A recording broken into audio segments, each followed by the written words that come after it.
The movie opens with a blank screen. The line rings and a 911 dispatch correspondent picks the call with the usual dispatch response. The lady is reporting about her friend who seems to have disappeared because she has not seen her friend for a while and has not been answering the door. Also, her daughter seems to be gone too. The dispatch correspondent then asks if the lady is worried just because of that.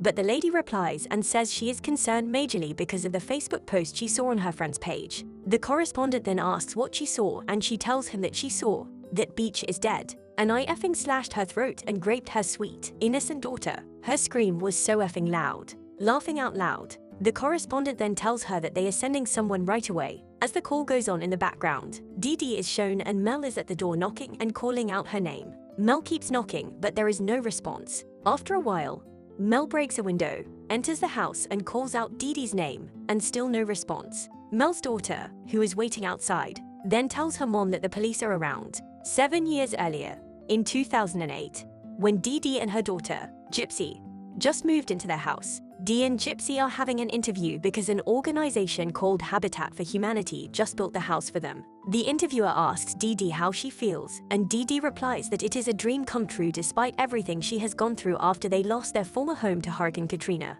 The interviewer asks Gypsy if she is excited to make new friends. As Gypsy is about to answer, Dee Dee cuts in and replies on Gypsy's behalf.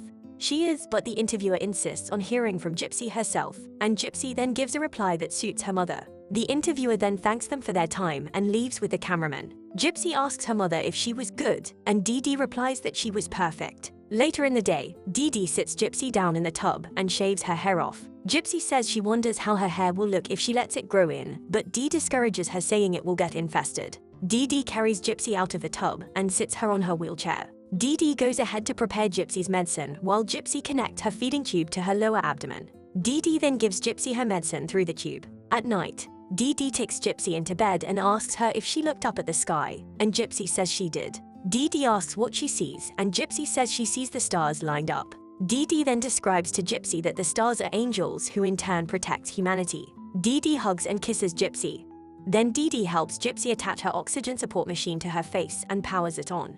Dee Dee then goes into her medicine closet and takes a sleeping drug. Mel, Dee Dee's neighbor, is sitting in her living room having a headache. Her two sons, Trey and Darren, are playing a video game with lots of arguments and shouting. Lacey, Mel's daughter, comes in and instructs the two boys to go play outside. Lacey tells her mom that it is time to go and welcome their new neighbor. Mel then complains about her headache, which she got from working all through the night. Mel tells Lacey that being on television does not make them special. Lacey then leaves her mother to go greet the neighbor by herself. Lacey rings the bell and Dee Dee opens the door. Lacey introduces herself and Dee Dee invites her in. Gypsy, really happy to see her, welcomes Lacey with smiles. Lacey confesses that she came because she saw them on television. Lacey says she is a volunteer makeup artist at Springfield Memorial, and she wants to practice her makeup skills with Gypsy. Dee Dee agrees after much pleading by Gypsy. Lacey does Gypsy's makeup while they both discuss various things. Gypsy notices Lacey's necklace and appreciates it. Lacey tells Gypsy that it was a gift from her boyfriend.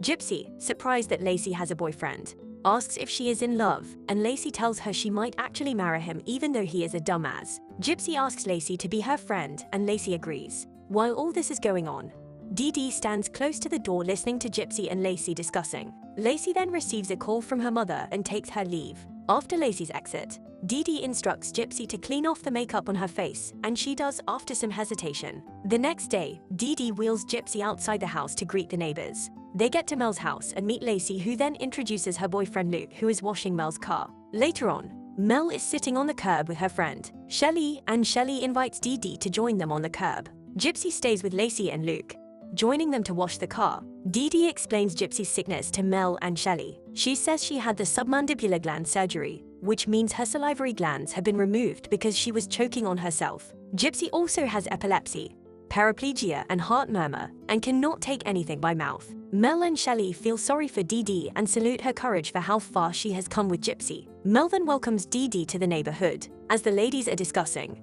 Dee Dee takes a glance at Gypsy and sees that Lacey offers her a Coke. Before Gypsy could take a sip, Dee Dee runs down to where Gypsy is screaming that she cannot have it because she might go into shock if she takes sugar. Dee Dee wants to give Gypsy an EpiPen, but Lacey tells her that Gypsy has not taken the Coke. Dee Dee claims she has taken Gypsy to the emergency room 6 times that year alone. Dee Dee then takes Gypsy home. The next day, Dee Dee takes Gypsy to the mall for window shopping. Gypsy sights a blue necklace and signals her mum that she wants it. They both look around carefully, and when no one is watching, Dee Dee picks up the necklace and drops it in Gypsy's bag. Unknown to them, Mel witnesses everything from a railing above the store where she is standing. After dropping the necklace in the bag, Dee Dee looks up and sees Mel. Hurriedly, Dee Dee leaves the mall with Gypsy. Mel starts ignoring Dee Dee because of what she witnessed at the mall. Dee Dee becomes worried. Based on Gypsy's idea, Dee Dee decides to host a party at her house and invites all the neighbors even though her intentions are to buy Mel's silence. At the party, Dee Dee sees Gypsy eating the frosting of a cupcake.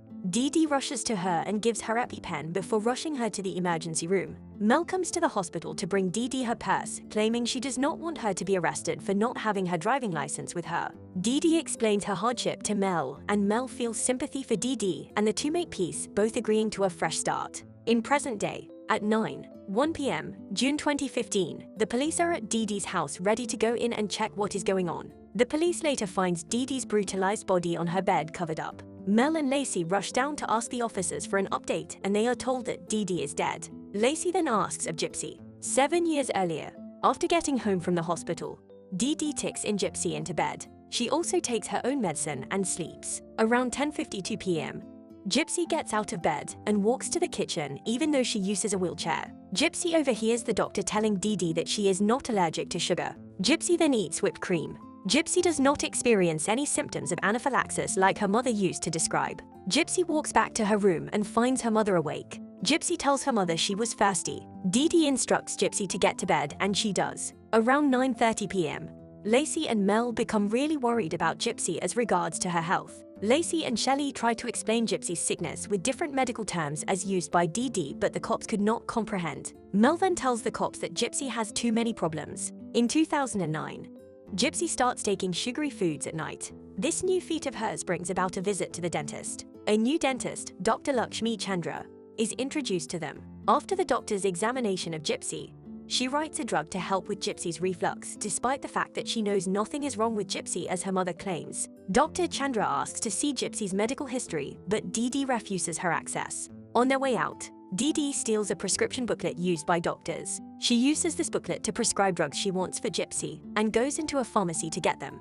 When they get home, Dee Dee feeds Gypsy her medicine through the tube as usual and allows her to go play with Lacey and her friends. After several calls to several hospitals that Gypsy has frequented, Dr. Chandra suspects that Gypsy's medical diagnosis is incorrect. Dr. Chandra reports Gypsy's situation to Child Protective Services. When a social worker makes a visit to the house, Dee Dee panics. She then gives Gypsy some sleeping pills, which makes Gypsy dizzy and disoriented when she speaks with the social worker. After the social worker leaves, Dee Dee goes to confront Mel, thinking it was Mel who made the report to Child Protection Services. But Mel convinces Dee Dee that she is not the one and tells Dee Dee that she is doing a great job with Gypsy. The following day, Dee Dee takes Gypsy to another dentist in another hospital, which results in removing all of Gypsy's teeth due to her teeth rotting from all the medications that Dee Dee has given her. Even though Gypsy is not happy about it, Dee Dee forced her to attend a Child of the Year awards ceremony, where Gypsy has been selected as Child of the Year based on her mother's persistency with the board.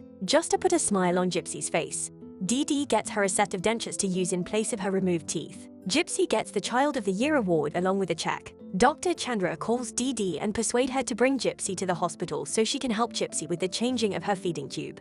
Dee Dee accepts and takes Gypsy. At the hospital, Dee Dee is called to sign some forms on Gypsy's behalf, while Gypsy is left alone with Dr. Chandra. Dr. Chandra uses the opportunity to find some answers, but despite how persuasive the doctor gets, Gypsy could not bring herself to tell the doctor anything because she does not want to offend her mom. Dee Dee returns and Dr. Chandra helps Gypsy to change her feeding tube in her mother's presence. In the present day, June 2015, the police are still investigating Dee Dee's death. Lacey informs her mom, Mel, and the police about the secret Facebook account Gypsy uses to get romantically involved with men. Lacey tells this to the police in hopes that Gypsy's secret boyfriend might be involved in the murder of Dee Dee and Gypsy's disappearance. Do you guys know this story about Gypsy Rose? This was such a haunting story and many more secrets behind this mystery. If you are not aware, Gypsy had her boyfriend kill her own mother, and currently, Gypsy Rose is free as a bird. What did you guys think of this TV show?